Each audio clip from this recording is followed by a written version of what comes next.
نن ډیره د خوشحالۍ خبره ده چې بیت المقدس الله بیا د مسلمان په لاس فتح کړ.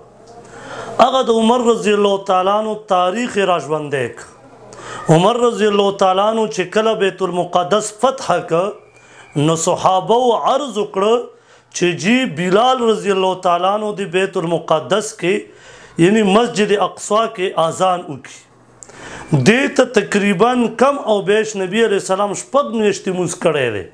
دا زمون کعبه اوله ده خو په کار دا دی چې زمون مسلمان لیډرانو کې الله غیرت پیدا کړي لکه څنګه په امارات والا وزیر اعظم کې الله غیرت پیدا کړ لکه څنګه طیب اردگان د ترکی صدر هغه کې الله غیرت پیدا کړ او فلسطینیانو ته ویل چې مخه پکې ستاسو رشا پشا ولاړ یما.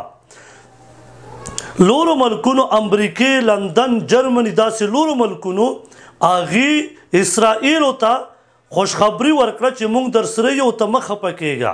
مسلمان تا 45 ملکونه مسلمان یو کړي دي او یو مشر دې ټاکلی دی.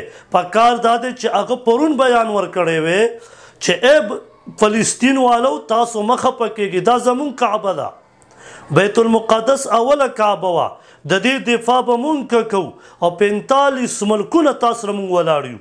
نو په کار دا دی چې نن د فلسطینیانو سره ودرېږو او دا ویډیو ښه شیر کړو چې د دنیا ګوټ ګوټ ته ورسي چې بیت المقدس کې نن بیا د الله رب العزت نوم واخیستلی شو.